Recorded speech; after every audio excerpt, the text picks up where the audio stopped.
All right, we're live. And there's a slight delay. I guess I'm figuring out how long the delay is right now. But looks like it's about, 20 seconds or so. I guess that's the way to be. I'm actually going to drop my mic levels down a little bit today.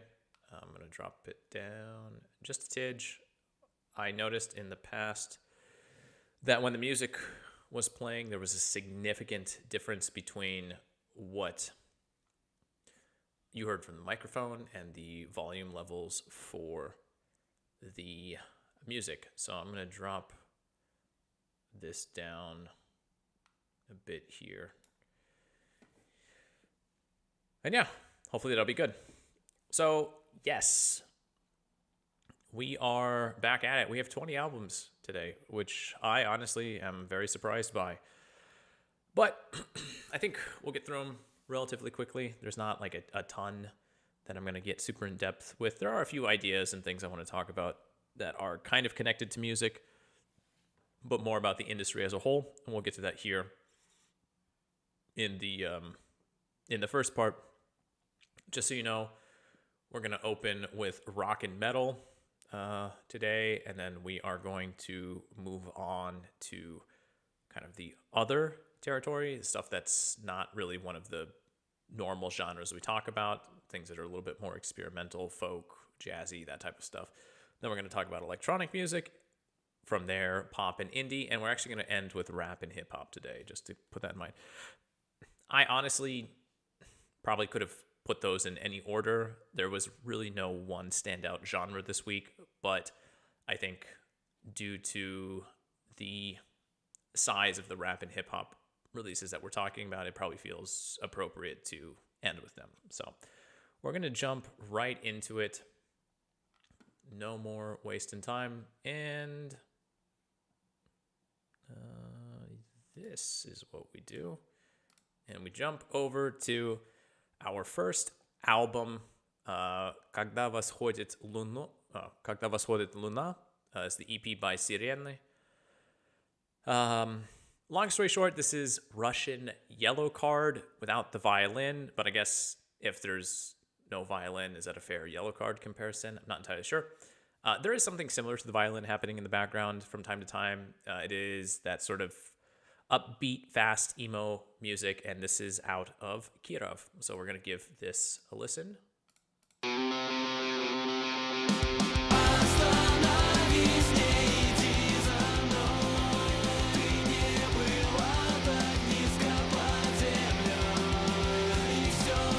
you know what yellow card sounds like, then probably you won't talk.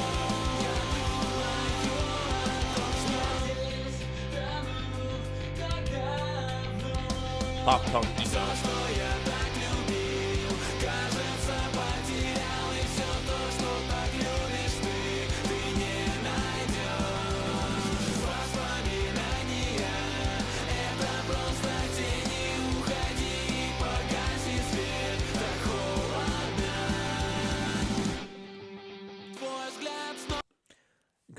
Good a place as any to stop. So yeah, 3 tracks, very small. I know this is probably labeled as a single nowadays, but these 3 tracks all together, they feel like an EP, like a little bit of a statement there. So this is, again, Когда восходит луна by Сирены.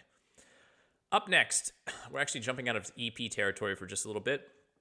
Tematema with the album Like a Fine Wine. We have a lot of tracks, 20 tracks on here, and this is done by a professional guitarist. Now, I'm assuming that means somebody who works. I'm assuming. Hold on, real fast. I'm assuming that means that the professional musician is someone who works in a studio. So, yes. Anyway, what's going on here, he has just jammed out all the songs and ideas that he has wiled away. And there are a variety of beats he's playing over. The inspiration for the project is Nujabes and J Dilla, which is an interesting combo for those who recognize those references.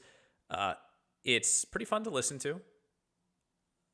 I would say that all of the ideas here are, you can see that the tracks are really quite short, right? 4.5 minutes. 4.5 minutes versus the other ones, which is about a minute. But none of this ever really sounds too much alike. It kind of feels like something you could put on shuffle and just listen to in any random order. Nothing ever overstays its welcome. But like I said, it keeps you interested the whole time. It's basically a little bit like Buckethead in a sense, but if it was a little bit more chilled out. So we're going to jump around between some tracks here. We're going to start with my personal favorite, which is For Sale.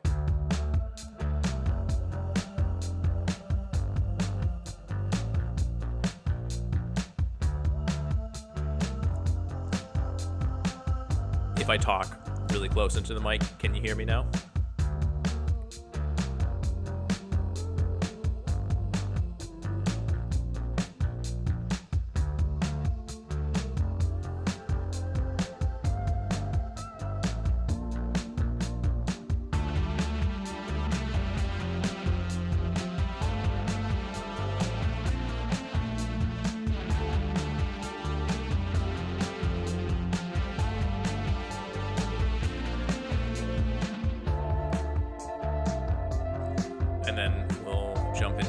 Track.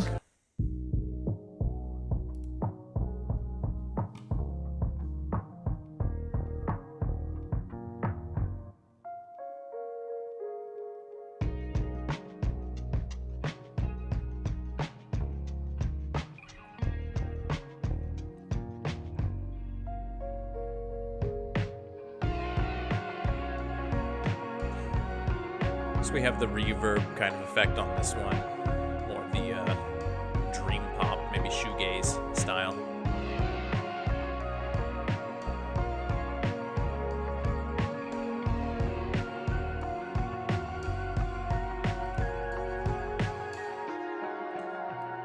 And then the final track we'll give a listen to.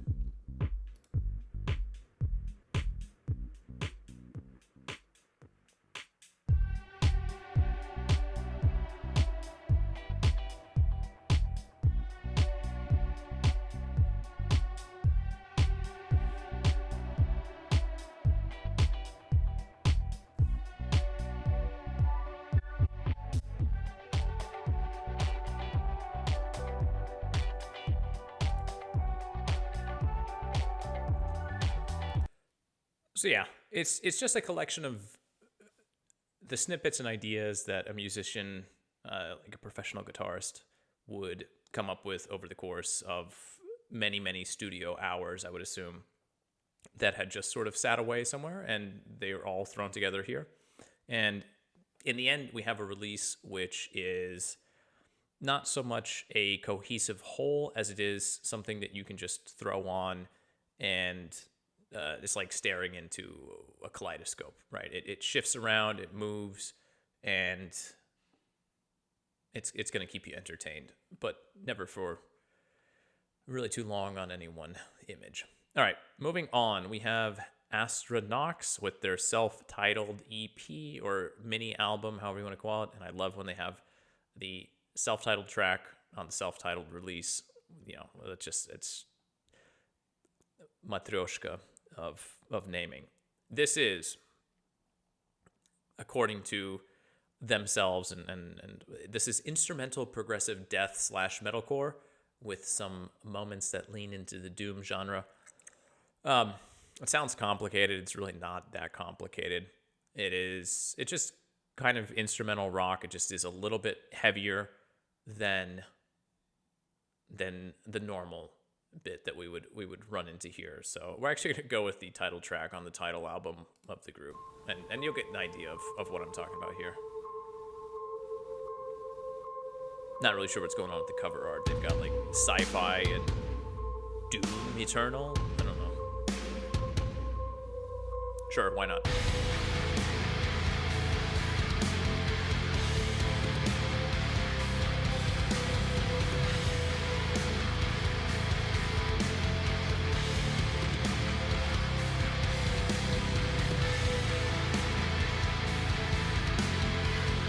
Right? It's heavy, but melodic, and the fact that it's instrumental without like it makes things a lot more tolerable, I think, for most people.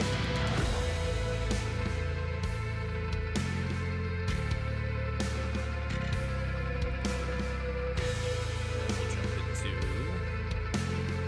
endemic. I'm just gonna jump into the middle. There's that sort of like slow.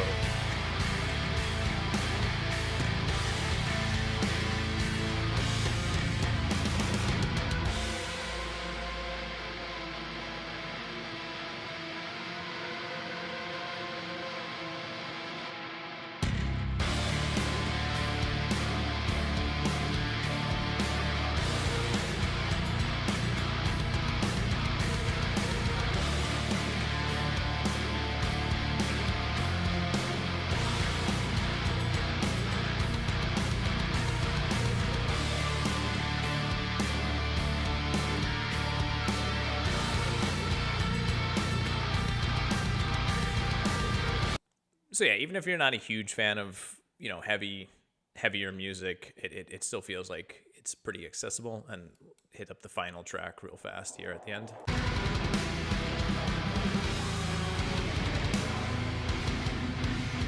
Just threw us right into the middle of it, so.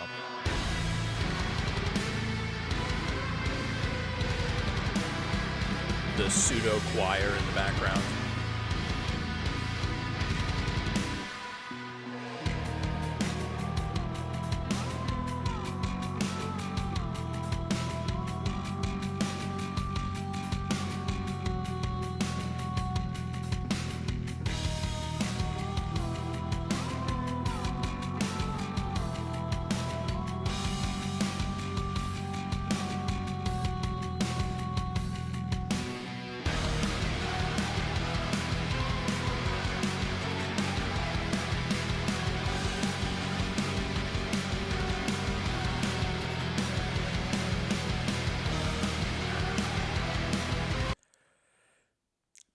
I think you get the idea. It's like that, 6 tracks, clocks in about 20 minutes, so solid little listen if you're in the mood for something instrumental. We will have another instrumental release here we're going to talk about soon enough, but before we get to that, so that was the Astra Noxx self-titled album. Moving on, we have the group Torturer, and the album is In Madness. Now, all the titles are in English, but the lyrics are in Russian, just to put that out there. This is going to be a little bit more extreme, so if this is not your speed, just wait for this tab to close down, and you'll be fine. I'm going to go through this as quickly as possible. For those more extreme metal genres, I'm just going to give you the general idea and let the music speak for itself. This is Blackened Mellow Death. So I guess let's just go with it.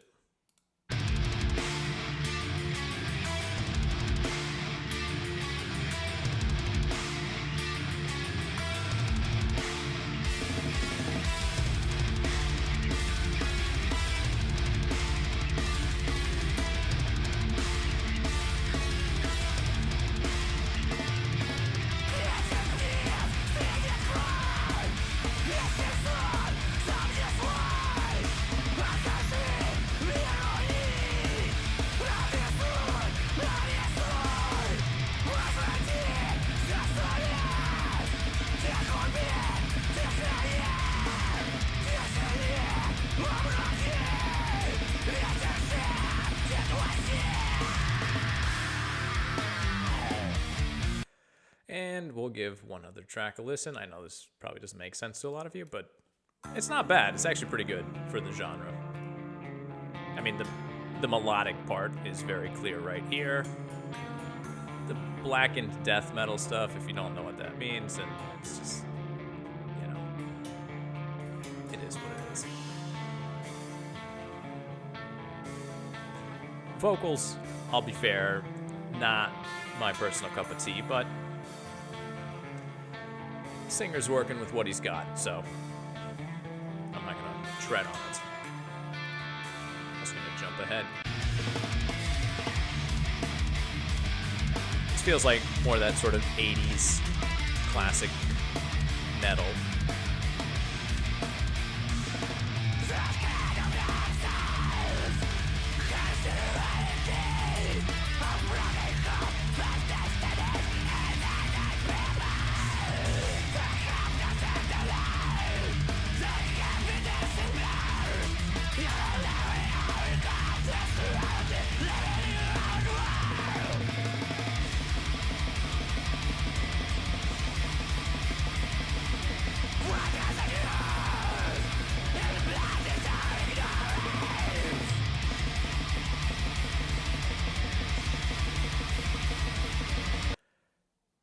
So yeah, that was In Madness by Torturer. Some melodic blackened death metal. I actually said the lyrics were in Russian, but I'm positive on that last one that they were in English. So maybe there's a track earlier that I was listening to that had it in Russian. I don't know. I couldn't find the lyrics anywhere, so it was just going with what I could hear. All right, now the next two albums we're going to talk about, this is where we get into a discussion of things. I'm almost positive that these are produced by real musicians, but I was on the fence about including them in this week's roundup simply because I was also not 100% sure that they were human. And both of these albums that we're going to be talking about are very good. We'll put the next one up here right now. But I think ultimately, as we move forward into the future, this is going to become more and more of a problem. And I've already mentioned, I think back in February, how I was listening to an album one time and I was kind of enjoying it, but then I figured out it was AI. And that was, I just got rid of it, right? When I can tell something has been largely generated by a computer, it's just gone, right? Like, that's not something worth reviewing, because how can I even mention or review? This isn't even a review. Like, why would I feature it, right? Content that has just been automatically generated for mindless consumption is not really worth discussing, right? It's like discussing the music that plays in the background when you're buying jeans at 70% off at JCPenney's. It's the dumbest thing that you could possibly do. You do not discuss those things because they are not designed for conscious consumption, right? And I'm going to talk about why these albums I had reservations about. The first one right here, Portman by Jesnet. So just to explain what the music sounds like, first of all, because I'm pretty sure this is human. In fact, I'm almost positive it's human. The music is the pained, hushed vocals of Ben Gibbard, a la the Postal Service meets the smoky, trippy hop of Portishead, specifically on the last track, Imagining Reality. I loved this the first time I heard it, and I was listening to it again, and I started to have some questions. Basically, I noticed that the artist had not released any music for 11 years, basically, which is kind of strange. But it happens when this is not like a huge musical artist. Maybe the guy has other projects he works on, or maybe this is just something he does in his spare time. But then I started listening more closely, and it seemed to me that the vocals were a little bit off. And if you don't know anything about AI music, one of the easiest ways to tell something has been AI generated is listen to the vocals. If the vocals sound like they have been filtered, like there's some... The only thing I can think of is the early days of ripping CDs to MP3, and the sound quality was not 320, it was 128. That was the compression rate, and you would have hi-hat cymbals that sounded like things of that nature. And the vocals also could have that really, not even fuzzy, just like somebody was singing through a pillow type of thing. If you hear that, that's a pretty good sign that you're listening to AI music, or if in general the music sounds like it's been played through a pillow. But that's also possible that it was just a artistic choice, or again, it could be a compression issue.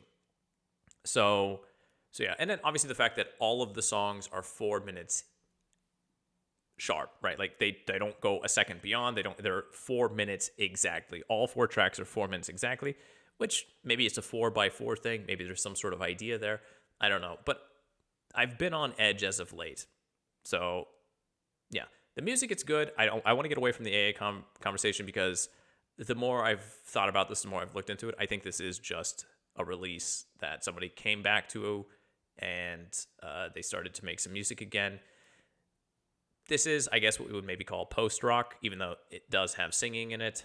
But it's good. This is very good. It's very chill, very calm. I'm just going to let it speak for itself.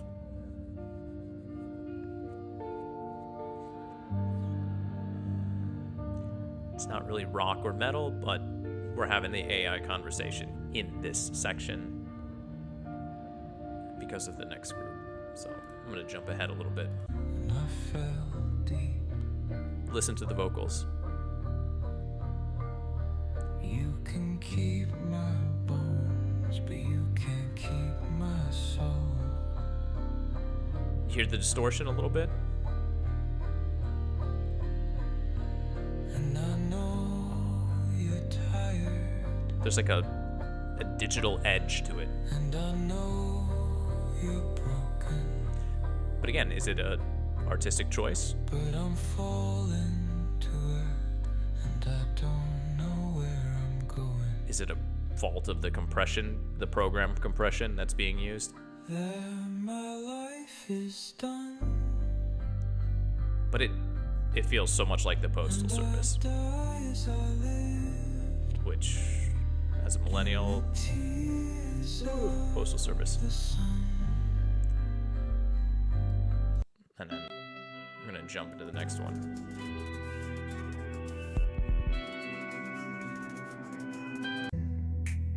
We ain't lost, we just roam.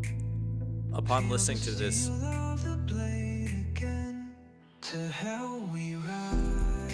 this was the track that made me, I think, understand that the distortion was probably an artistic choice.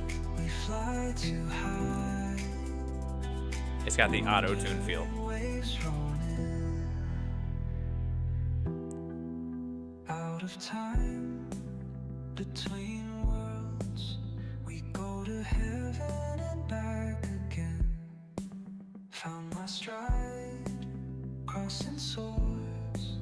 The past and future collide again. To hell we ride. Pale light in the night. We fly too high. Also, the AI cover art does not help. And we're gonna get into the trip hop end of things. The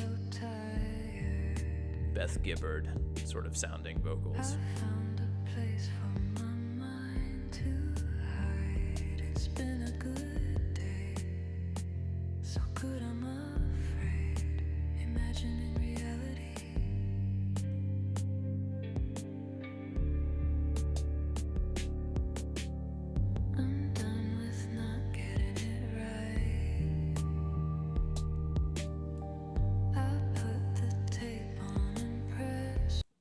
So that's the Portman EP by Jesnet.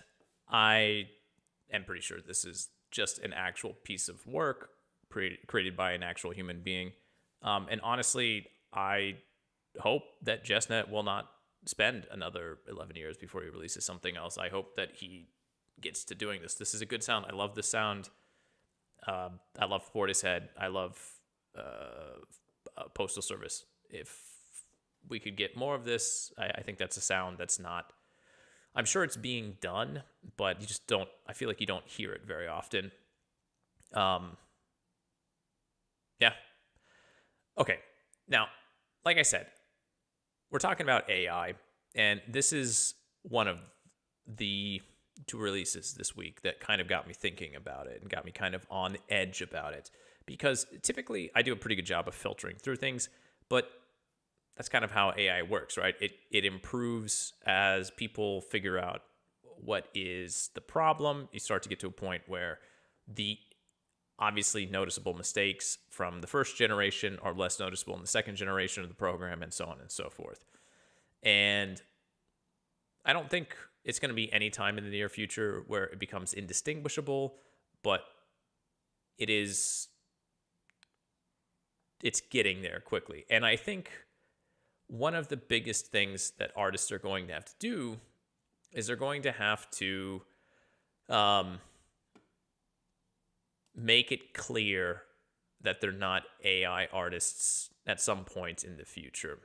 I know the Daft Punks and the Gorillaz of the 1990s and the 2000s, all of those acts who played around with those alternative identities, that was fun and well at the time, but I think we're reaching a point where that's going to become something that you can't really play into because people will just assume you're not a real human being and just treat your music as such. And this group right here, All Will Drive, and I'm going to completely butcher Trockenbeerenauslese 2024. Trockenbeerenauslese? I don't know. This is one of those albums where I listened to it and I just had fun. I had a great time with this album, and that's why I'm talking about it right now. But I started digging into it a little bit more, trying to find out some more about it, and I realized I couldn't find any information about these musicians. I went onto their Kontakte page, and on the page it says it's a band of robots. That's not a good thing to have in 2025. The group's page is very, very new. It's less than a year old. There's no real information about them other than the biographies of the automatons, which describes it as a team of robot musicians who have run away from a sickened consciousness of their creator. Each of them has a different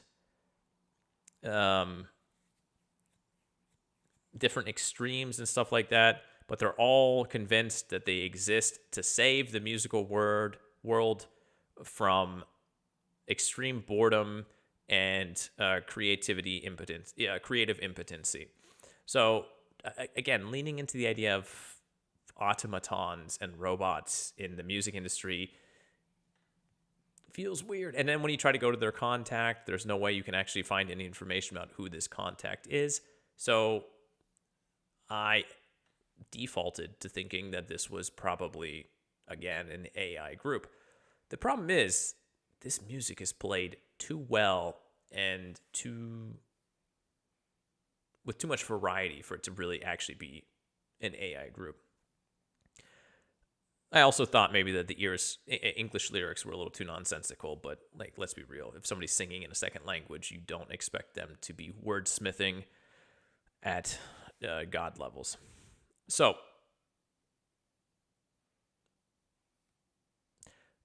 yes, long story short, I'm almost positive, an actual group of musicians. Although I have seen other music blogs here in Russia also pondering whether or not this is an AI thing or how much of it might be AI. And that's the thing. As we move into this new era of computer assistance with everything from writing to producing to playing, it's important to actually specify how much is being used. I have no problems with AI being used in music as long as it's made clear what exactly is being used. And as long as it's, still ultimately the work of the artist that's maybe getting cleaned up or maybe having levels. There are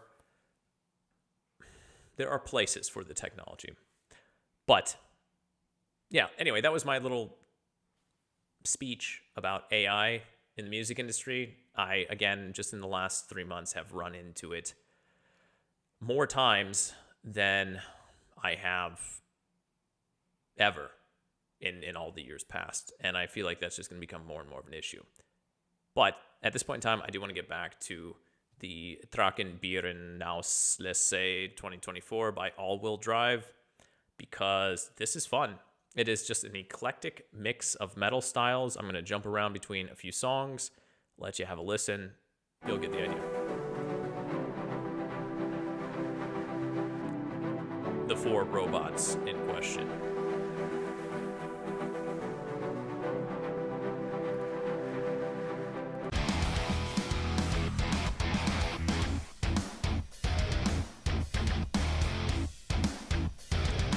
This genty style of guitar riffing too is also very, very common with AI metal programs. That's another reason I had my doubts.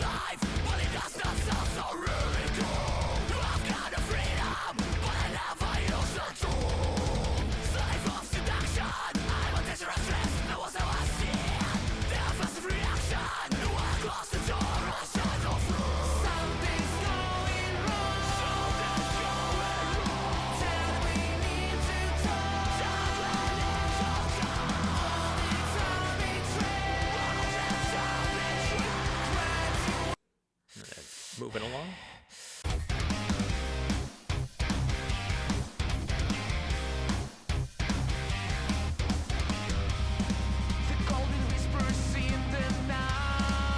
The vocals are actually what sold me on the fact that they were real artists to some degree.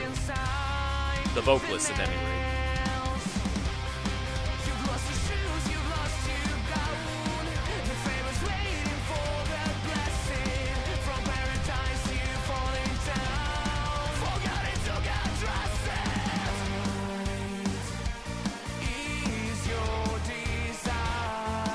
This kind of dance rock.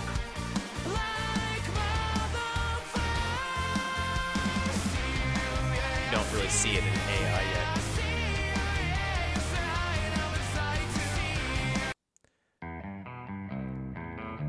Just to kind of round out the variety of metal sounds here.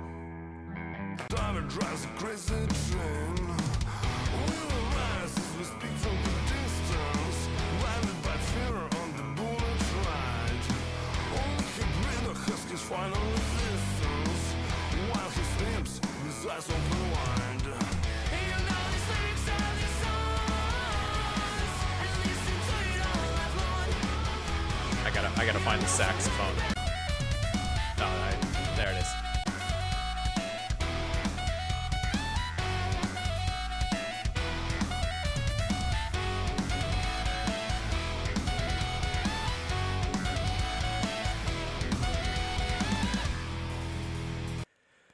So yeah, again, almost positive these are real artists, and if AI made such a leap in the last few months that it has become impossible to recognize real artists from AI, then I guess we're in very big trouble, even beyond the realm of music. But that is the group All Will Drive, and I'm not going to try to pronounce that name for the album one more time.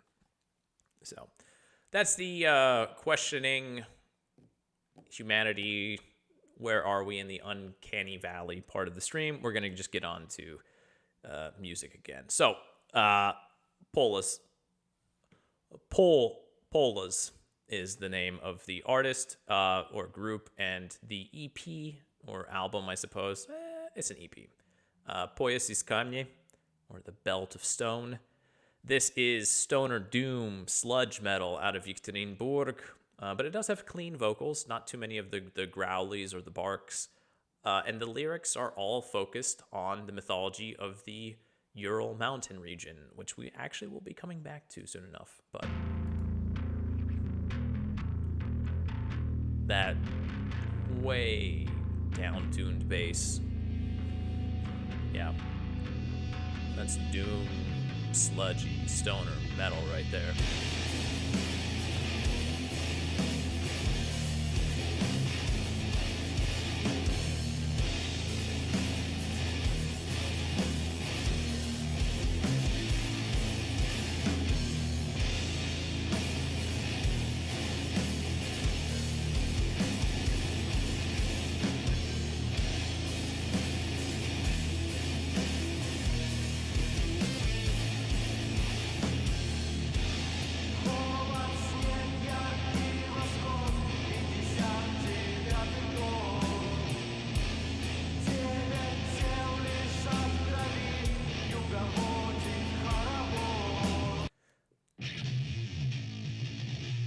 Gonna jump into the middle here.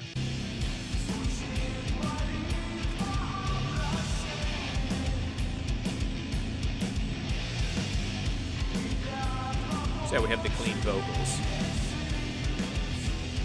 Almost feels Black Sabbath-y for, you know, some moments. Just the bass is a little bit more distorted.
So yeah, that is Polaz with Poya's камней, the EP.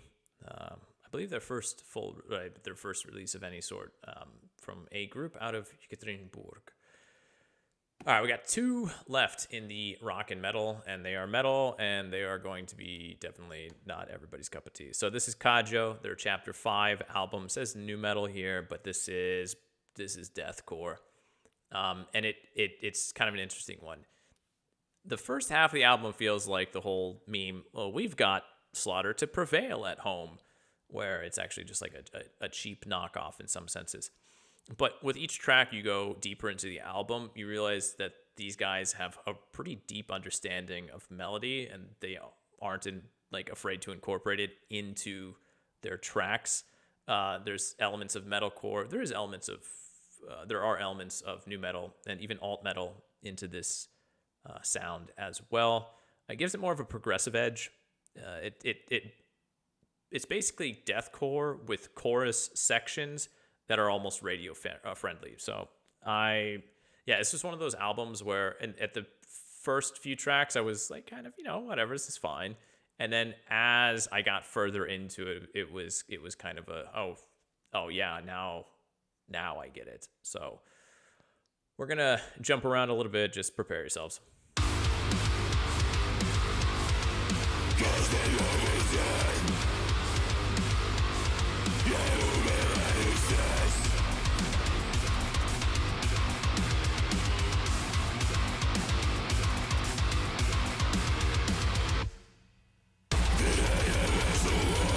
There's the deathcore.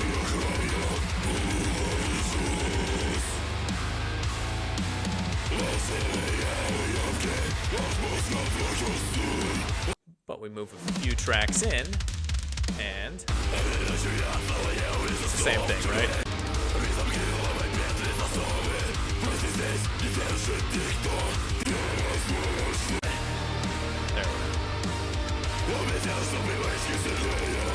There There's more space here, right? Like, it's not as on top of it.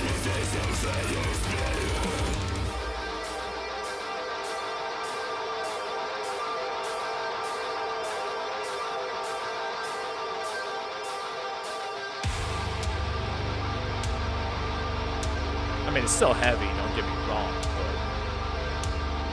there's some space to breathe.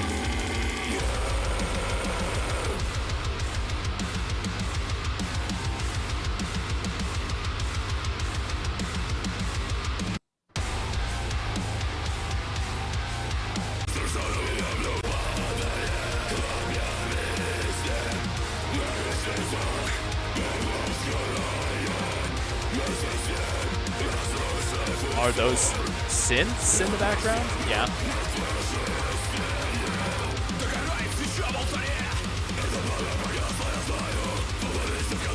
It's a normal human voice for a second.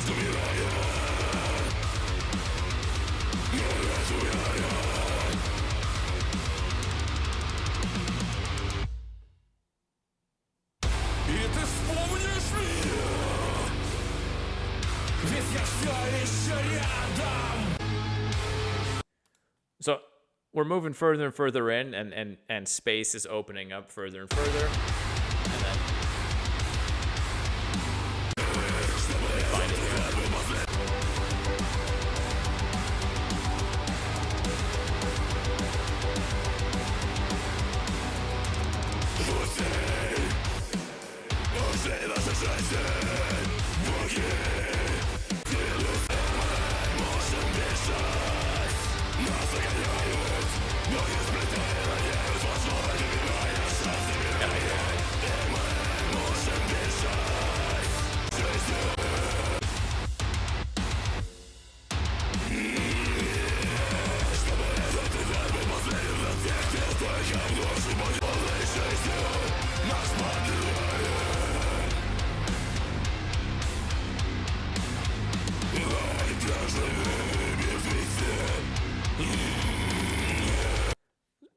So, in my defense, maybe just I got used to the deathcore growling a little bit, but still, if you like deathcore, this is a really, really good release. It is a lot more melodic than some of the stuff.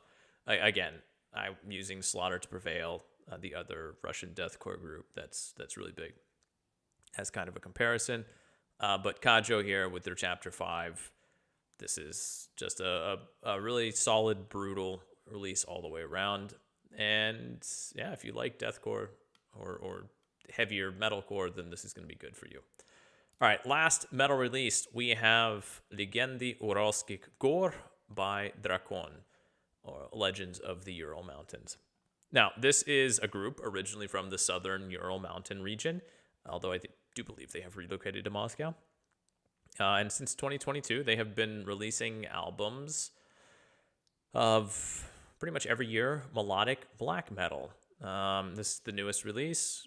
You know, it is 8 tracks. It's over 40 minutes. If you like the black metal genre, you're going to like this. Catchy, fast tracks, all retelling, as the album title states, Legends of the Ural Mountains. So I'm just going to jump right into it.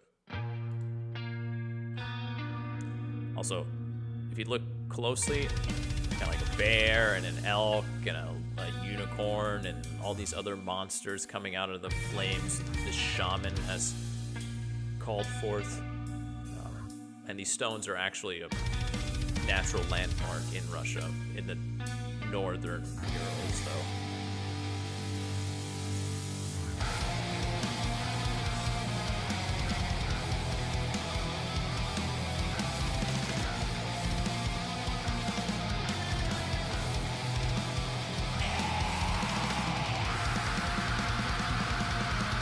Is black metal, like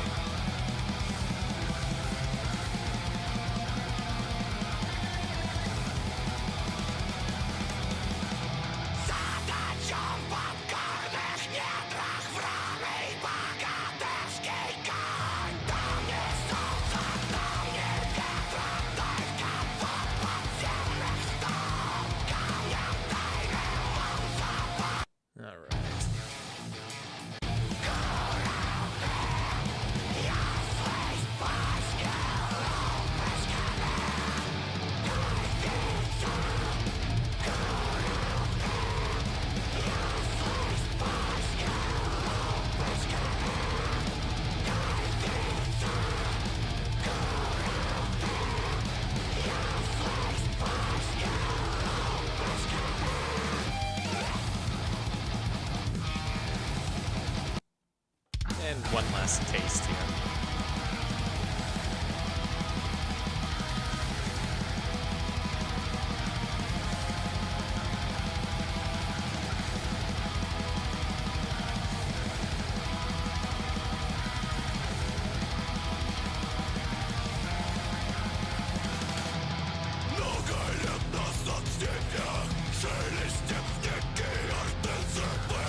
don't understand black metal, it's not really gonna make any difference, but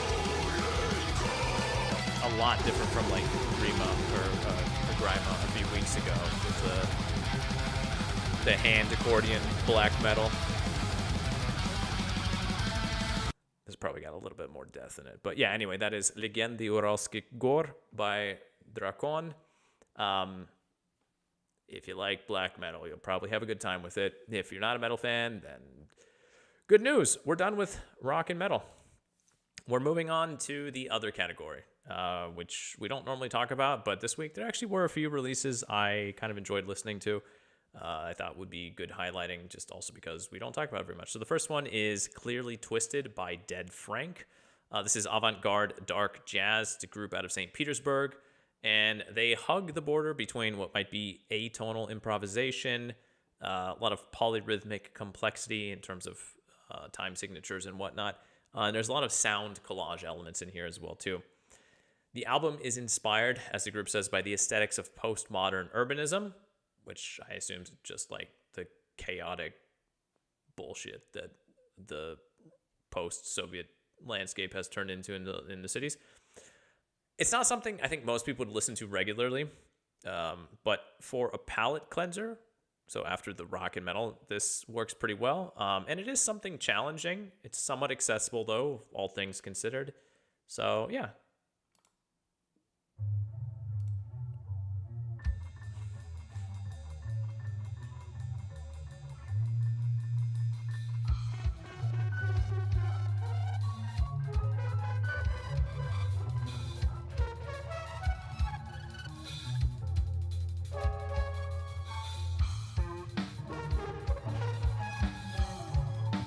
There's that almost atonal improvisation and the sound collage already right off the bat.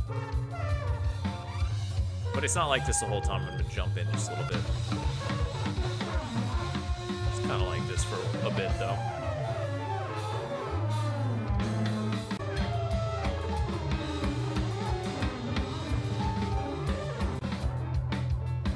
There we go. Now we're getting into the more musical section. There we go.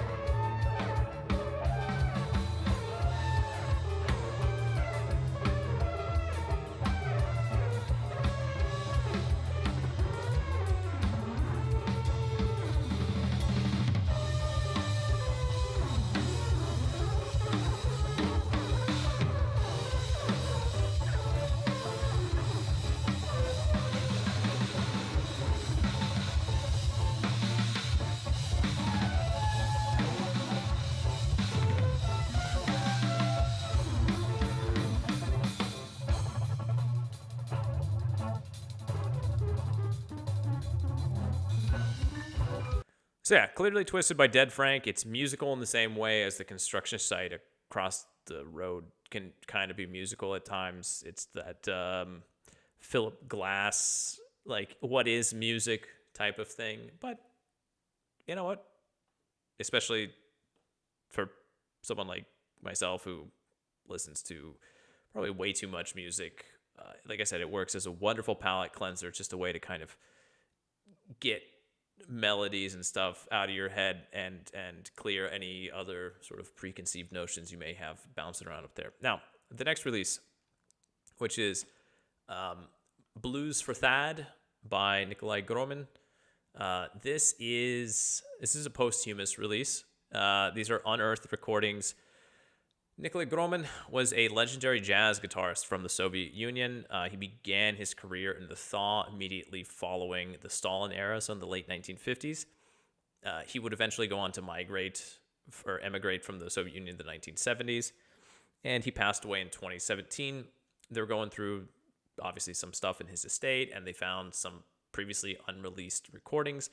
These are his takes, along with Viktor Dvoskin and Viktor, Yepaneshnikov.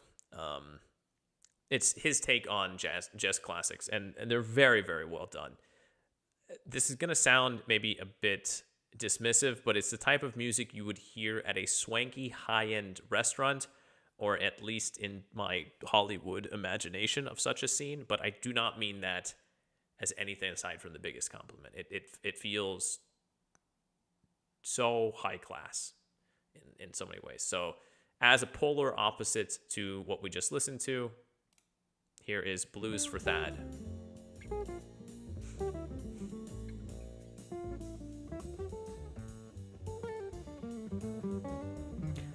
I'll actually be right back.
Back.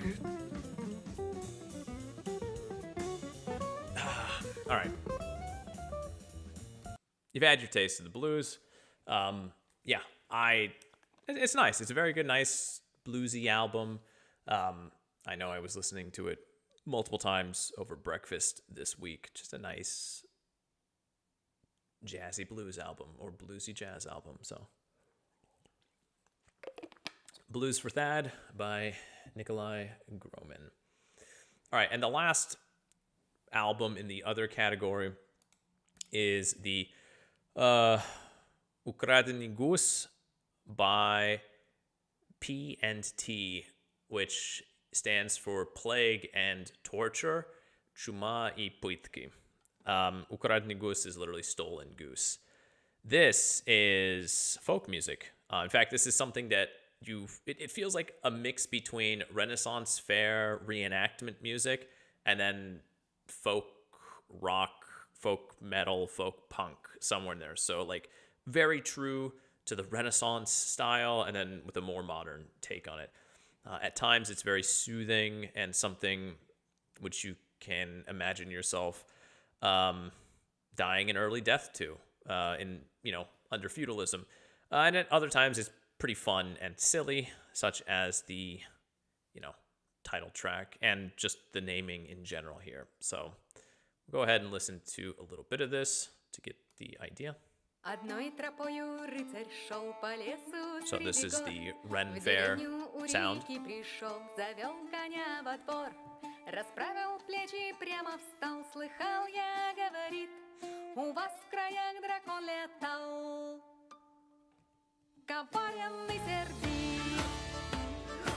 Now we get into that kind of folk, punk, funk, folk metal.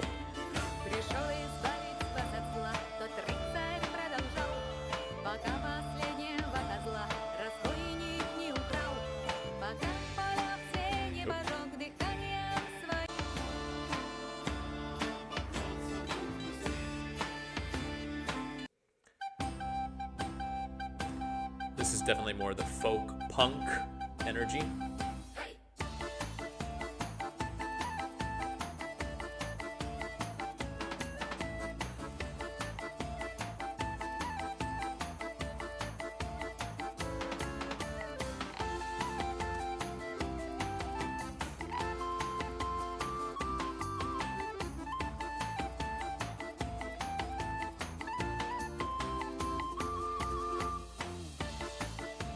It's not quite. I can't remember the name of the band, so I'm looking up. It's not quite Devachka, the gypsy punk, but it does kind of have that same energy in a way.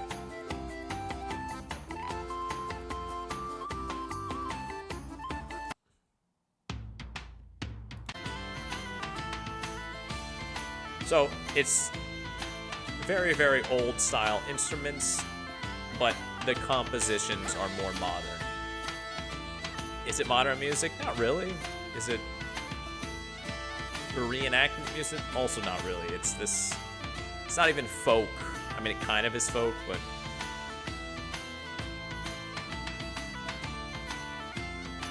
it's just kind of fun and interesting.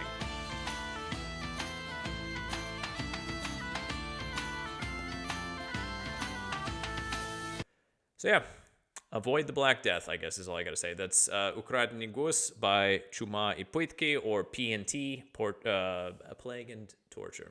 So, yes. All right. We are out of the other category. We are coming up on the end here. The next three categories are all very short. Up next, we have the electronic category with only 2 entries. The first one is by Highself with the short album In Love with Life Anyway. It's electronic music with pop leanings, lots of guest vocals, tracks without singers though, right? Like the second one, the last one, feature vocal samples from films or whatever it happens to be, which gives the whole thing an electronic Midwest emo vibe. And also Jesnet, this artist right here, released one of the best indie albums last year. So any time he shows up someplace, you can kind of tell it's going to be a good thing. We're actually going to start with this track.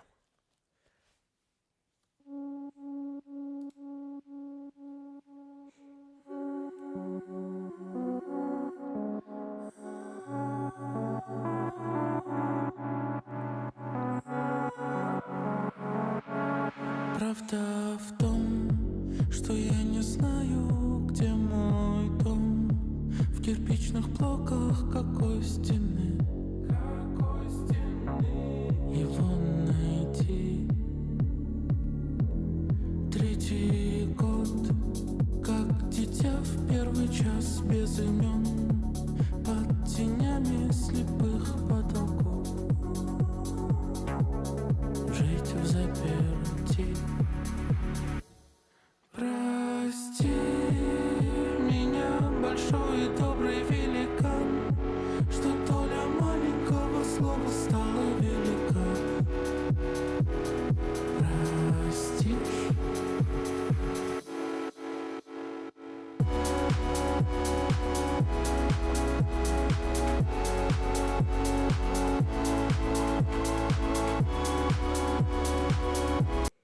And we'll go with one without guest vocalist.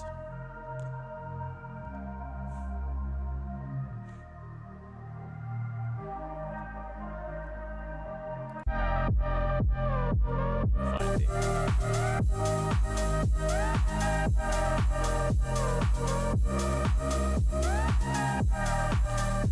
Highself is technically like a beat producer for the rap and hip hop community in some form, but this is an electronic album, 100%.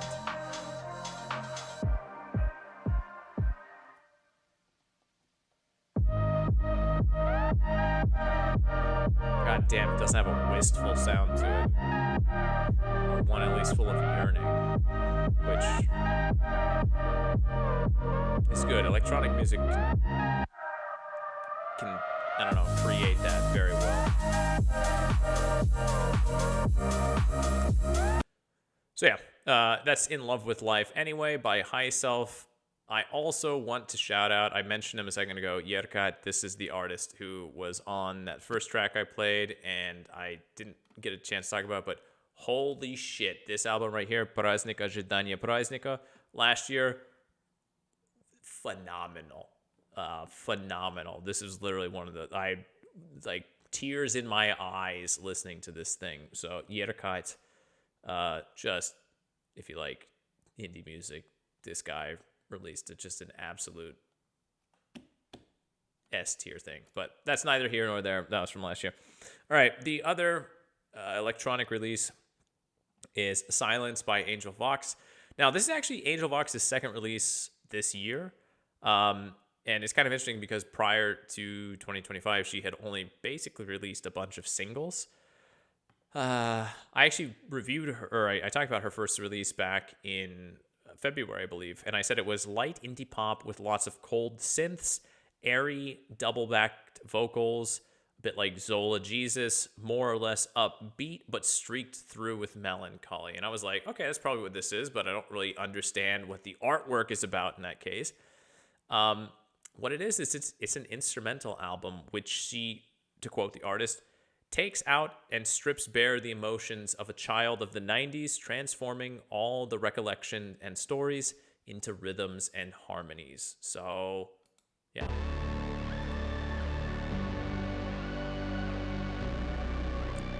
Doesn't really remind me of the 90s all that much, but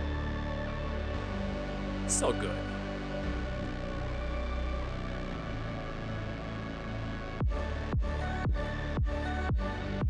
And honestly, the cover art reminds me a little bit of one of my sister's Halloween costumes. Not 100% exactly the same, probably not even close, but it was enough.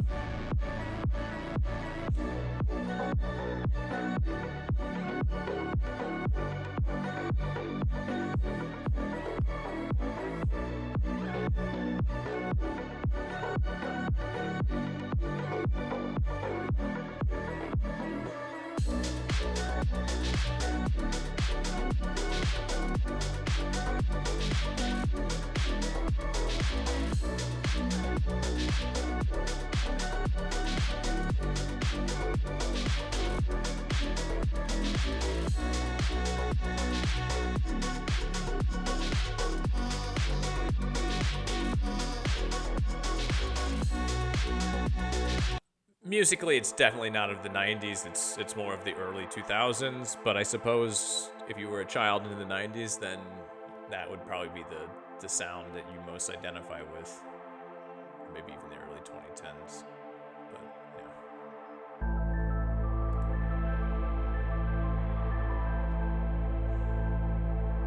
It still takes me back to the early days of Pitchfork. Maybe not even the early days of Pitchfork, but when you had the oh Christ, I can't even think of Clams Casino type producers dropping mixtapes, which were basically just this what would eventually become known as cloud rap.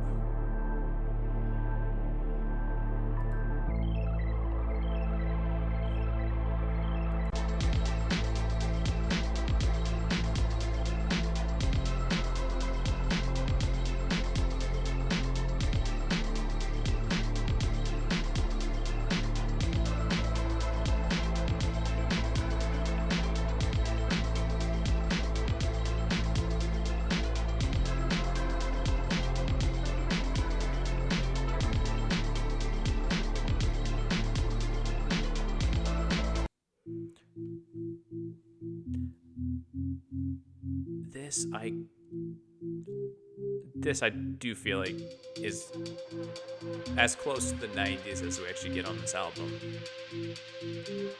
That's not to say anything bad about the album, but this is much more of a 90s feeling. Especially 90s here in Russia.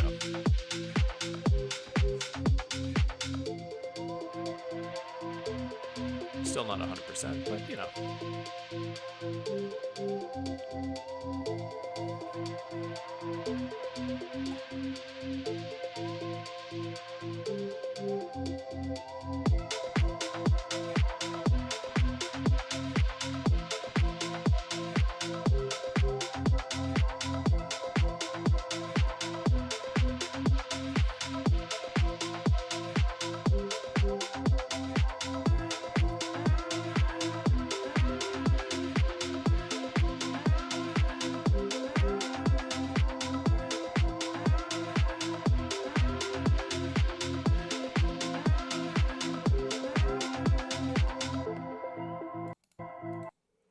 So yeah, that's Silence by Angel Vox, who we have already seen once this year, but she was definitely more in the pop indie category, and now she's doing electronic music. Very flexible.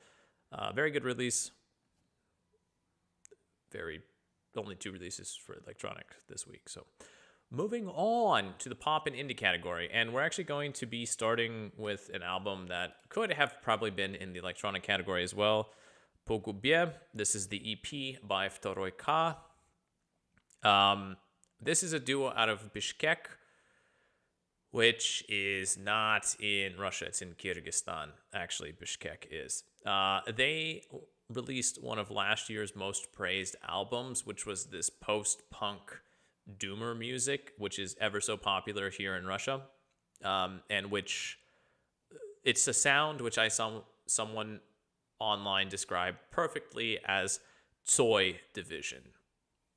Tsoi meaning Viktor Tsoi, who was the lead singer of the very famous Soviet post-punk group Kino, and then Joy Division. So Tsoi division, honestly, perfect description. That is not the sound here at all. It's not the post-punk. It's not Joy Division. It's not Kino. It's not the doomer vibes. You get a little bit of that on the last track here, and which, granted, there are only 3 of them, and they're all under 3 minutes long, so there's not a lot to work with here. What we have is electronic indie pop, but it does lean into the rap aesthetics a little bit. Now, I saw a lot of people online complaining that the sound that they had was lost, that these 3 songs here just sound like other Russian groups, like the Dallas, GUBE. I don't remember who else I saw them compared to. But, like, that's so stupid, right? In the world of music, everyone sounds like everyone else if you actually dig into it. Like, that's just art, right? Art is biting off everyone else's style and trying to take that sound and make it your own and do something a little bit fun and different with it. So I feel like the release here was met with mixed reception, and that I think that's just because people were expecting more of the same, and Vtoroi Ка decided to do something different, have a little fun with it. Also, it's like a single, it's an EP, and those are stopgap releases. So maybe these guys are just blowing off some steam before they release some more of the post-punk Tsoi division doomer vibes. Regardless, 3 tracks, they're all super fun. I'm actually going to play a little bit of each of them so you get the idea.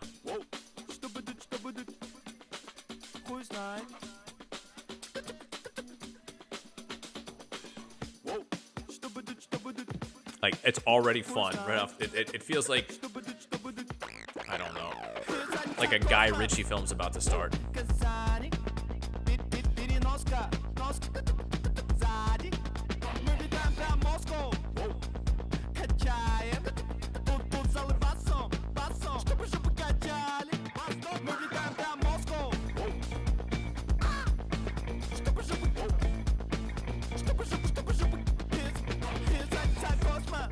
Like, I can imagine in a film where, like, you have the 3 different panels. One of them slides down, one of them slides up, one of them slides down, and the color cuts between them, right? Like a bank heist is going on at the same time. You know what I'm talking about.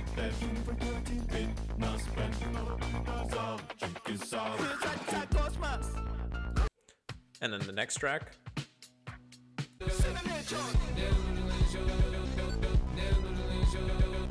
Well, that's not really the same thing, is it? It's got the same energy, but we're definitely more on the electronic end of things.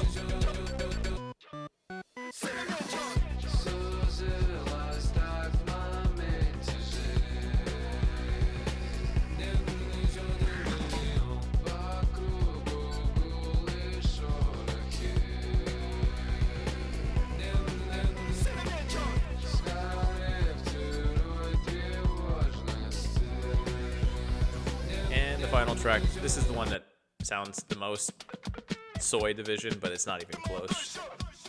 Just gonna jump ahead. A little darker, a little more depressive.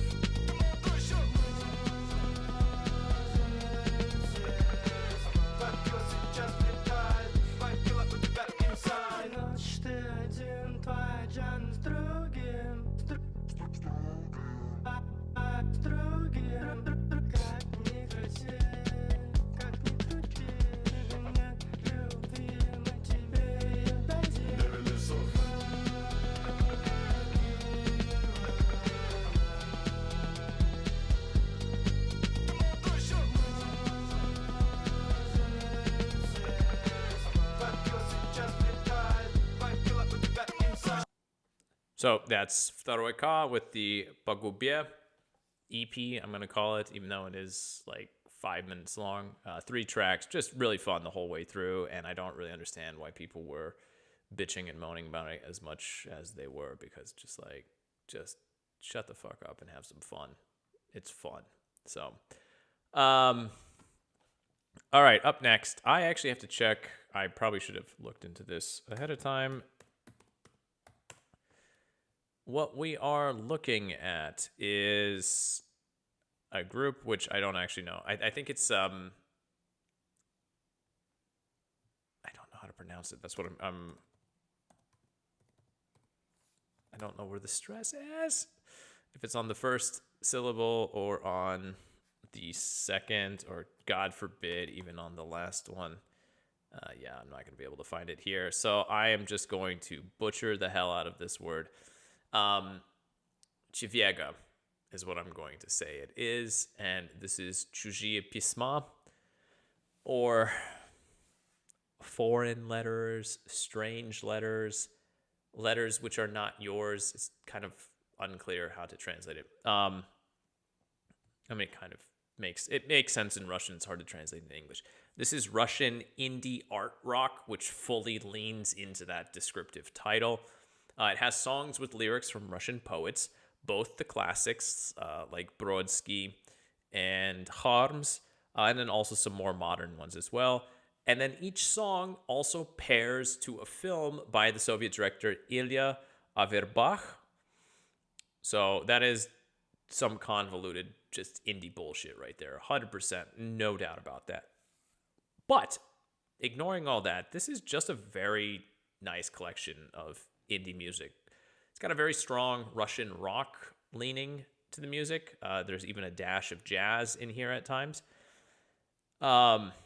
This feels like an album that, kind of like a lot of these other indie ones I've run into, like Daiti Tank, which I've talked about a few weeks ago, and Meteorit last week. One of those albums that you give it a few listens, it's going to really grow on you. There are some songs in here, especially towards the end, that are just straight up anthems, and they feel like the type of songs that you can just imagine a whole crowd of people singing along to, and just like really pouring their whole emotion into it. So we're gonna listen to a few tracks here.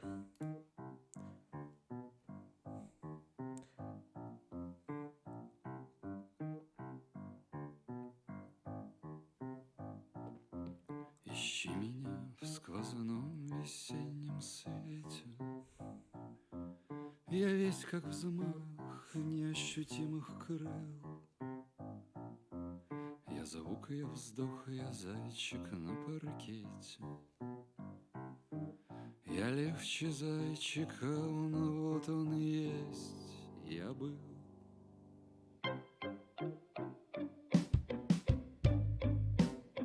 Ищи меня.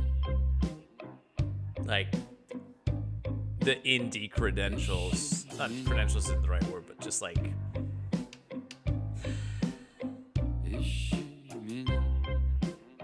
this feels indie as fuck, and I don't know how else to describe it. Но вечной дорогами жена меня это разлуки. The delivery of the vocals, касаются меня. the instrumentation, Твои живые the way things build and push themselves into the forefront. Простертые в текучий пламень дня. Ищи меня. Ищи меня. This is not one of the anthem songs I was mentioning though before, so. Ищи меня. But Ищи меня. yeah, that's good. That's good. Everyone's a little more reserved. В белом окошечке регистратора. We can actually check who Ekaterina Sokolova. We can actually see, right? So this is the first track, Harms. The second track, Brodsky.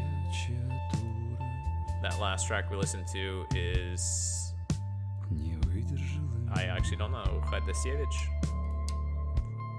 Who else do I not know here? Ukradенный.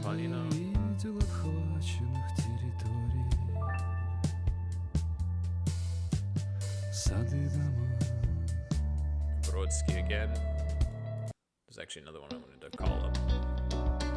Придорожную в срок ромашка неточный,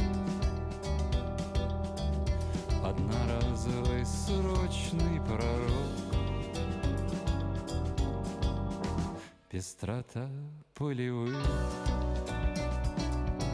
злаков пользует грудь. And honestly, the last two tracks are just... These are the anthems that I was alluding to. It's interesting. Who wrote the lyrics to them? Oh, the last one's Mayakovsky, so that... Падает снег, как звезды, но что-то подсказывает мне, что загадывать желание слишком поздно, ведь падает снег на землю, как будто во сне.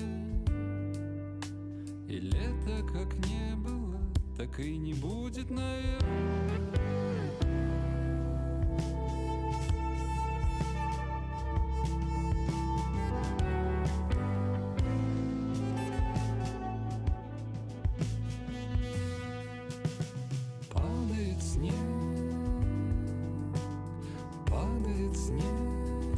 Как слезы, но что-то подсказывает мне, что все это на самом деле несерьезно. It's hard to explain how exactly you can hear a song and just understand that you can, like, imagine the whole crowd falling into it, but the way this song builds, the sense of building, the actual building to some sort of cathartic breakout that just kind of peters off.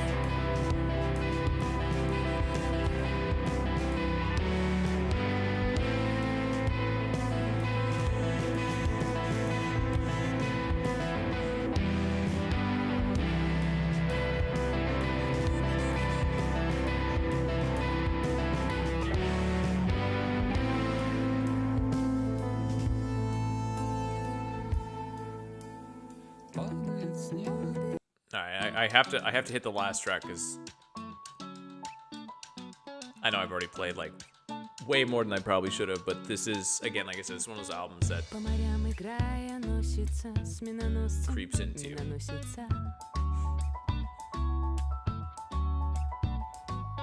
Льнет как будто к меду осочка, к миноносцу миноносочка.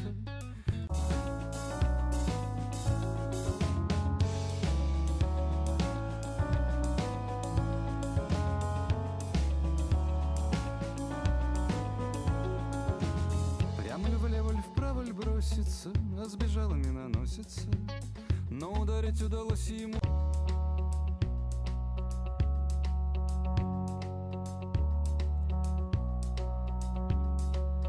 Плачевой морями носится, вдовами носится, и чего это не сносим нам, мир в семействе миноносина.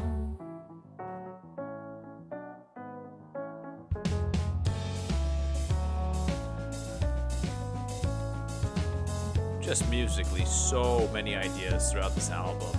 And again, the fact that they just straight up took basically poems from famous Russian poets, built the songs around them. It's pretentious as fuck, but it doesn't sound like it. So, yeah, that is чужие письма by Chevega. Yeah, maybe the best indie rock release of the week, but we're gonna also talk about this one right here by grust200, grust200.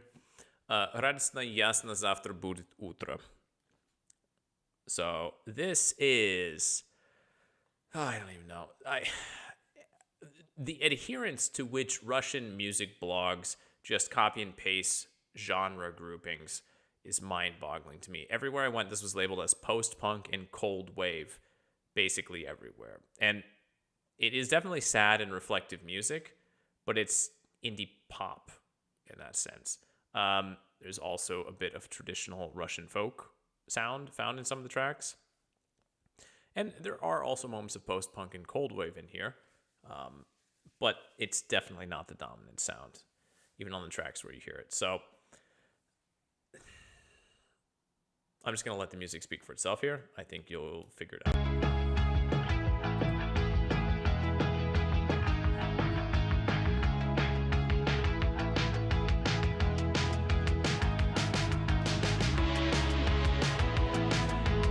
Definitely the bass guitar is post-punk. This is very post-punk and cold wave right off the bat.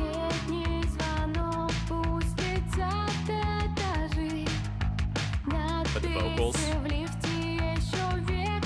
way too clean and melodic, I would say, for post-punk.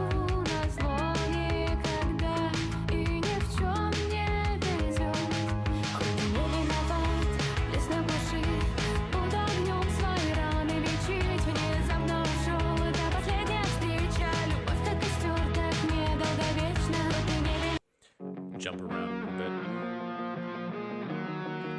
Like, this is not post-punk at all.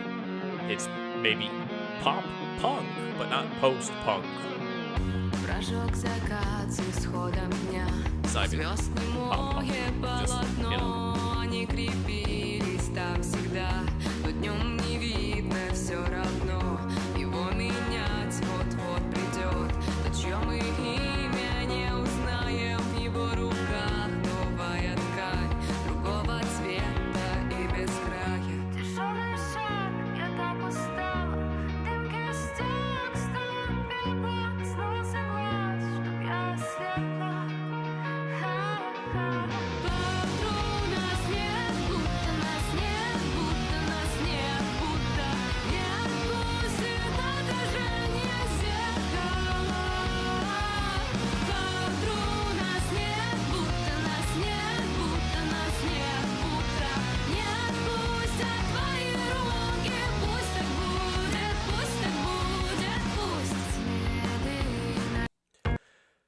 It's not the best comparison, but, you know, I always go to Paramore or,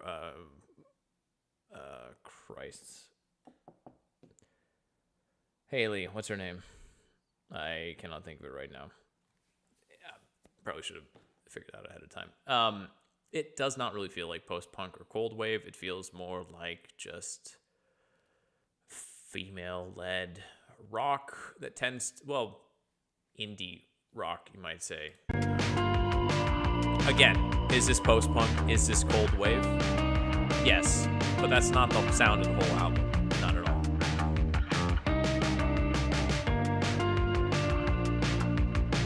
Now, did grust200 in the past have more of a sound like this? Probably, I would guess.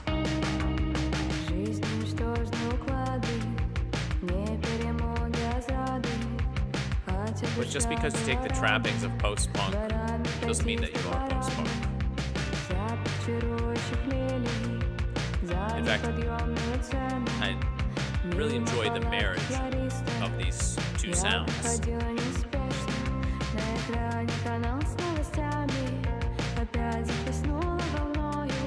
Like these very clean, light female vocals over the top of post-punk, which was born out of that like miserable post-industrial existence of Britain in the 70s.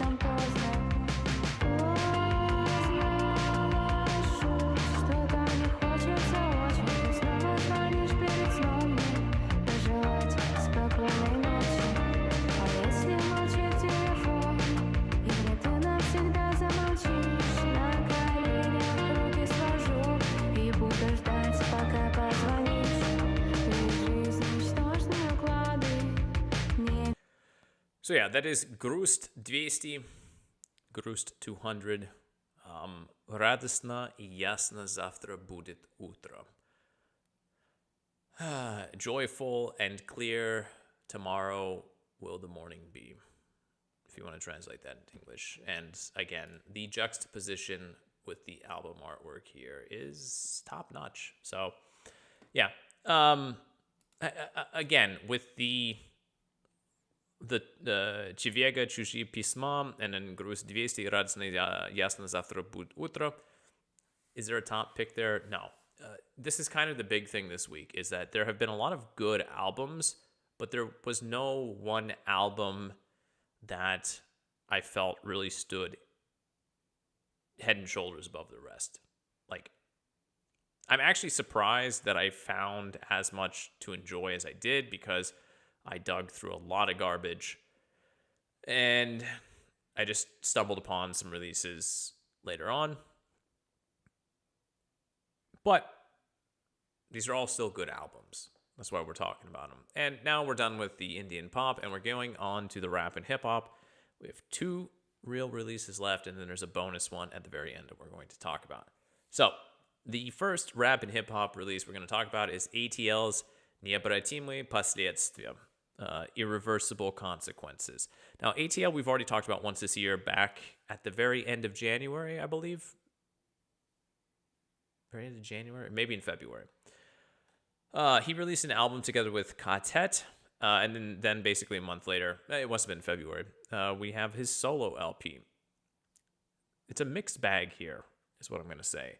The first half feels a lot more like his co-album with Kadjo, Вечный двигатель, with the industrial hard bass sound. The track Yashir almost feels like the title track off of Вечный двигатель. But the second half of this album is much lighter. There's a lot more storytelling in the songs. Sega is even singing on the track Крылья. Now, ATL still, without a doubt, in 2025 is probably one of my favorite Russian rappers. I love the sounds that he uses to rap over, like his beats and everything. It's very, very unique in a lot of ways. Cheboksary, I suppose, right? And his text is very dense. It's got a lot of good imagery in it, a lot of metaphors, and ultimately it's laced through with the depression of regions that feel largely forgotten by Russia at large.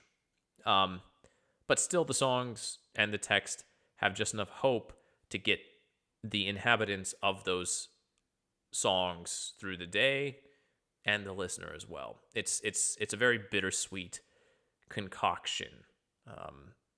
It's the type of stuff that, were you in the States, you might hear coming out of a place like, I don't know, from the Rust Belt, right? It's basically that same thing. But ATL has a very unique sound, and while this is not, I would say, his best release ever, and I wouldn't even say it's his best release of the year, because Вечный двигатель, when he put out a few months ago, I would say is altogether better. It's not bad. There are definitely some very good works on this one. So let's actually start with the track I mentioned before, Yashir, which means lizard.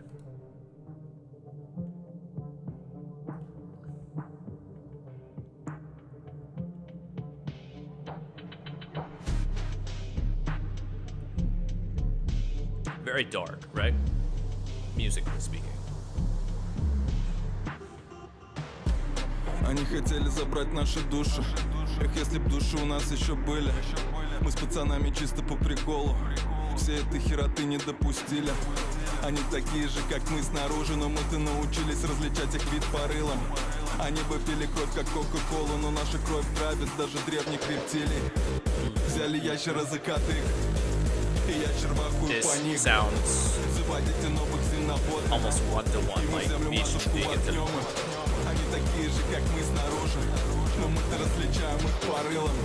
Они бы пили кровь, как кока-колу, но мы бы пили все, что стынет в их жилах. Мы их пожрем, и пожрем, и пожрем, и пожрем, и пожрем, и проснется первобытный голод. Мы их пожрем, и пожрем, и пожрем, и пожрем, и пожрем. Но кто теперь станет драконом? Я пацанам задам нескромный вопрос, главный и неудобный. Something a little bit different, we'll go to Saturnali.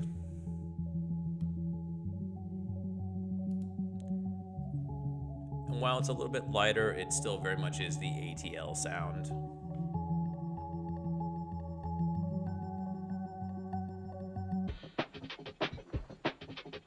Мы на собачьей свадьбе в полосатом адидасе. На фото вышли все нарядные, словно свидетели из Фрязино. Нормальные ребята со своими тараканами приехали к твоим на праздник. Это ревизия скелетов по тайном шкафу. Пороки и грехи строятся по старшинству. А что по существу? Да челобитие ведру с водой как божеству. В эту реку войду в растянутых подштанниках бог Кузя. При виде нас у него заурчало в пузе. Да хули нам этот божок и не таких видали. Его к чертям гнали тряпками и пинками. Это наши Сатурналии. Мы пировали как в последний день страдания во времена не очень здравые. It's basically, this is a reductionist view of it, but it's songs of the Russian urban poor, if I could say it like that.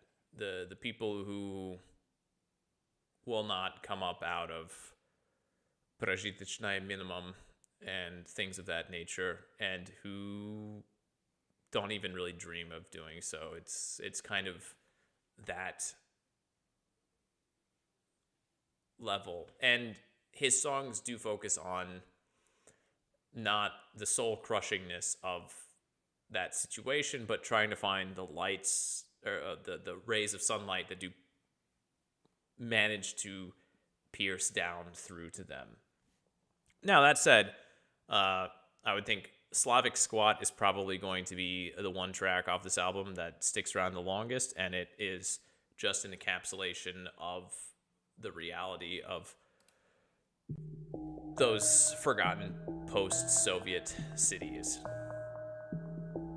And musically, it tries to reflect that as well. Раздувалась мурава за забором ПО2. Старший братец вышел с зоны портаки, как их лома. Батя вышел днем за хлебом, не вернулся никогда. Но глубокий похер был прописан в нашей ДНК. Раздувалась мурава за забором ПО2. Старший братец вышел с зоны портаки, как их лома. Батя вышел днем за хлебом, не вернулся никогда. Не вернулся никогда, не вернулся никогда. Славик, склад, Славик, спад. Мы тут по жизни словим бледного на хорку грандим сканк. У подъезда как горгульи, словно проебали клад, словно проебали страх. Славик, спад. Первачок на душу бальзам, выцеганил его на низах. Взял на микрожизнь микрозайм, социальный лифт обоссал. Кто в ответе будет за базар? Выдели на ставочку косарь, вместо фака фигу показал. Славик, спад, окей. Хотели в космос под ППК, но долетели до ЦПХ. Там батюшка с цепью охуевший скажет: ёб ты покайся, грешник. Тут из праздников самый четкий день студента на старой флешке. Again, his lyrics are just really dense, but there's a lot of just phenomenal there are a lot of phenomenal things going on in the lyrics. So yeah, anyway, I'm not going to get too hung up on that. That's ATL's Необратимые последствия. Not his best release of the year, but still ATL, like I said, I'd have to say one of the top Russian rappers for me. He's been doing this for a very long time, back with Aztecs way back in the day. And even though his sound hasn't maybe changed all that much, he's one of those rappers that, while his albums are not necessarily the cohesive statements you might want them to be, he still puts out tracks, even just randomly, which will completely blow you away. And I think Slavic Squat might be that track on this album that kind of has the lasting power. But there are a lot of other good ones here too. So it's a very good album. But it's not the one we're going to end with, at least by and large here. That's going to go to Whole Lotta Swag with No Type. Now, this is the classic sounding rap. It's been described as a mix of West Coast, trap, and dirty South, which is fair. But all of those run through the prism of modern rap. The flow is that classic rap flow, 100%. The themes are there as well. like the classic rap themes. But there are a lot of tracks that reflect on how life is going and unhappiness, but which has been present in rap music too, honestly, like for as long as it has existed. What I thought was interesting is I saw a lot of people complaining that they didn't like this album because it was too sad, or that the artist was too he was complaining too much. Just like, it's not party music, right? Let the dude, if he's expressing his emotions, let him do it. That's like kind of what he's doing. And it's not like he's complaining and bitching and moaning in that sad boy, woe is me, I'm Drake type of way. There's actually some genuflection and introspection in these lyrics. So it's not just superficial in any sort of sense. Long story short, this is the 4th album by this artist in as many years, from Tambov of all places. And I would say it's definitely worth your time if you like rap and hip hop.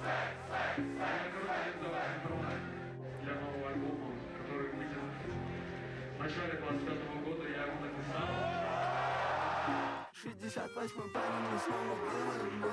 68-й парень, мы снова делаем это. 68-й парень, мы снова делаем это. 68-й парень, мы снова делаем это. Уже думал, как кидать бабки в офшор. Узнаю даже, когда на мне маска и капюшон. Сделай райдер на братву, я поеду делать шоу. 1 000 000 рублей наличными, а вышел и пошел. Со мной люди, им тоже нужны деньги. Я просто читаю рэп, они поднимают ветки. Господи, прошу, убереги моих от клетки. Когда я умру, можешь продать мои заметки. Это будет дорого. Поднял город для СМИ, я поднял, кому было голодно. 4 миллиона не помогут там, где холодно. Я выкинул мози, нацепил на себя олово. Достал это с компа, моя бумага прямо из лоджика. На районе дождь, мы шушим ветровками вышки. Боюсь только бога и квартальных задержек. And I don't want to say they don't make it like that anymore, but in 2025 it feels fewer and fewer and farther between.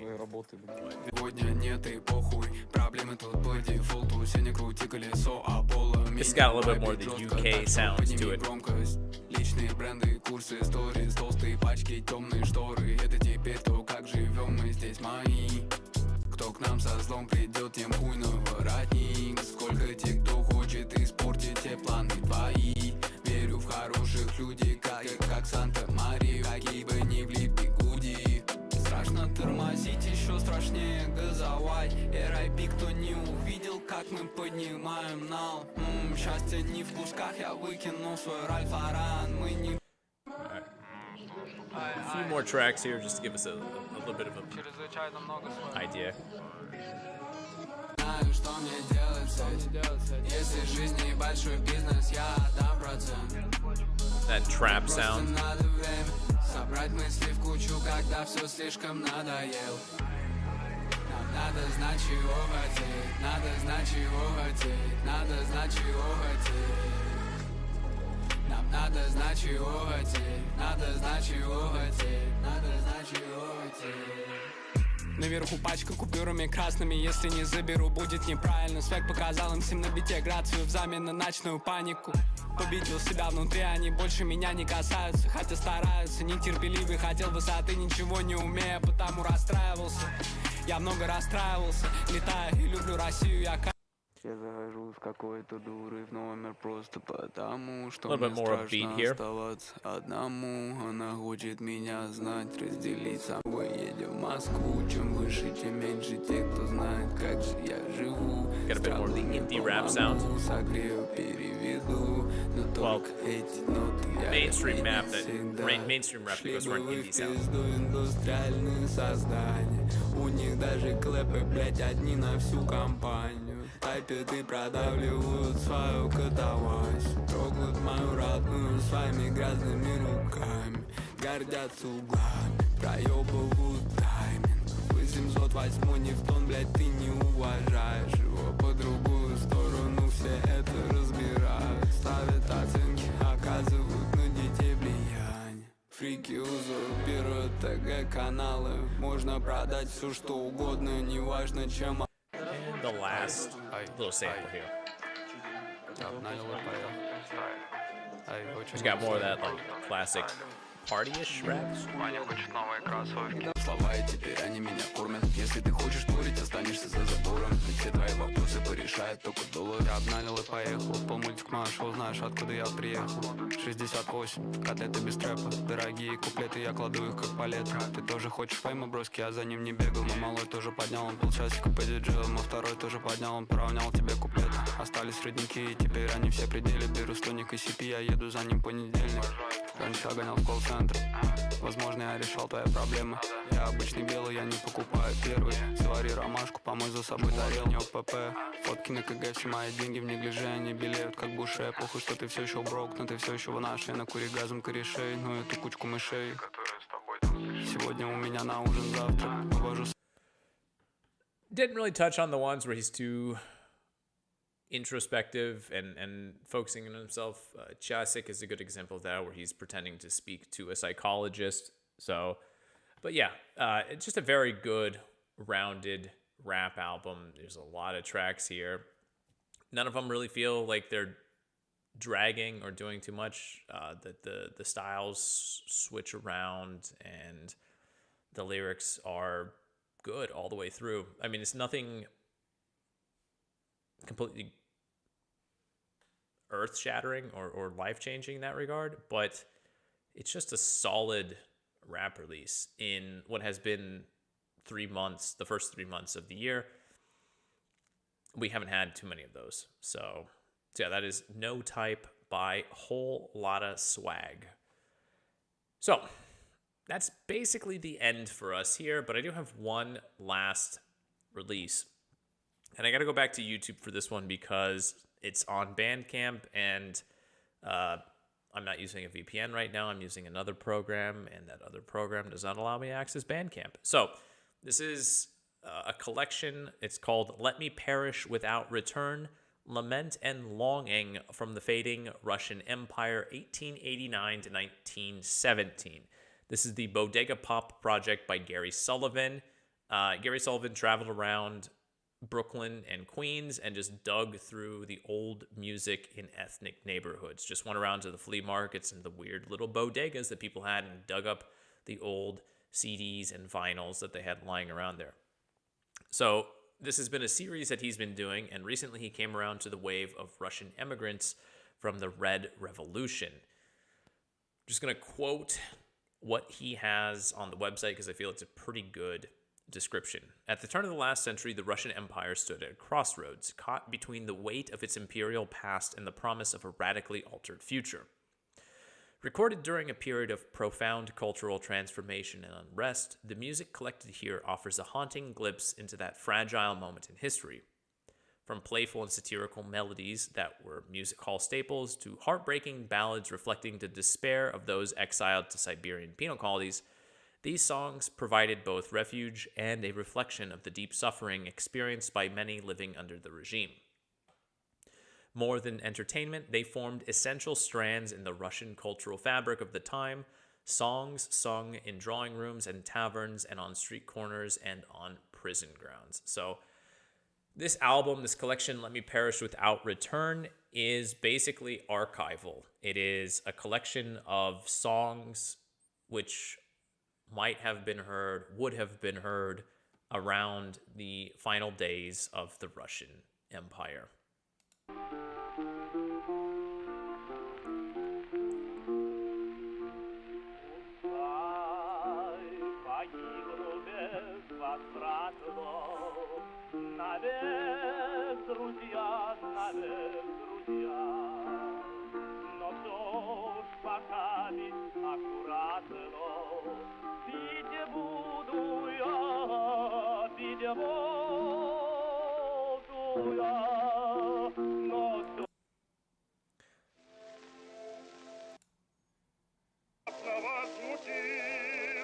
Я помню все, товарищ неизменный, так капитан солдату говорил. Я помню все, как гром грозы военной, святую Русь внезапно возмутил.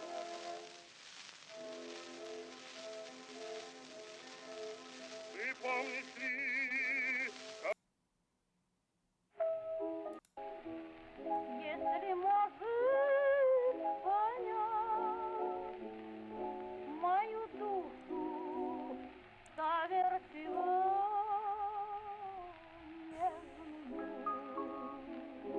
This is music, for sure, but this is more of a historical document. However, seeing as this being the musical discussion and the channel and my own interests, I feel like this is a pretty good time to highlight this as something which maybe you're not going to listen to the whole album in the same way you wouldn't listen to a whole album of songs from the United States or from England from 150 years ago. But it is interesting to listen to, just to try to imagine what that might have been like.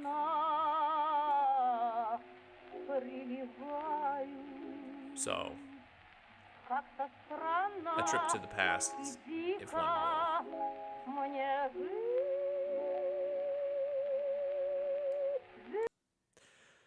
So yeah, that is Let Me Perish Without Return, Lament and Longing from the Fading Russian Empire, 1889 to 1917. Obviously a collection of recordings from that time period. But yes, all right, I forgot where I am going to here. Yep. All right, it's been a little bit of time. So, it's been a long one today, mainly because I had that whole discussion about AI, but I think that's important, and also just because also here at the end, talking a little bit about the historical aspect and everything of that nature, I think is also worth getting into. Like I said, it was kind of an odd week. Obviously, if I talked about the music, it was good. Right, I have impeccable taste. There's no question about that in any corner of this little kingdom. But yeah, I think it's interesting. I actually said last week that this was going to be the last week of March music, but I realized that next Wednesday is the 2nd of April, meaning that realistically all of the music next week will still be March music. So basically, I have one last week of music in the first quarter of the year. I already have my list of albums that I need to kind of like go back through and reconsider. I kind of already know which albums are going to be top of the crop, cream of the crop, top of the pops. I don't know what the hell it is. Long story short, are any of the albums this week going to make it there? I don't think so, but then again, I have been surprised by stuff in the past. There have been a lot of things that I listened to in January and February that I thought was really, really good, and then upon coming back to it after a break, I realized was probably not so hot. So we'll see.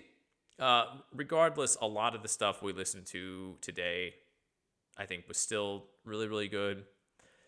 If there was anything here that you enjoyed or liked, the links are all down below. Everything, in terms of links, it's all in sequential order. So just go to the appropriate section and find it, click on the link. You should be able to figure it out without too many problems. But yeah, I hope you find something, or I hope you found something that was of interest and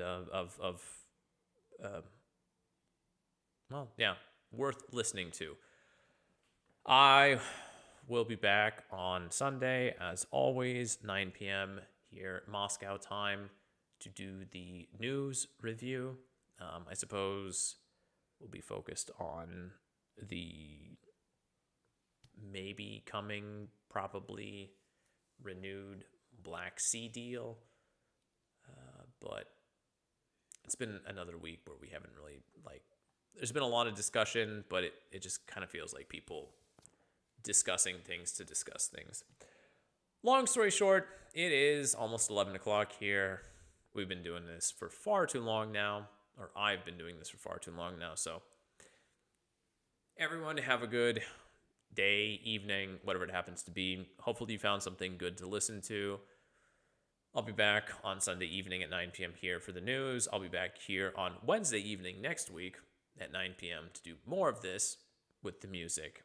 And until then, everyone have a good week. Take care of yourselves.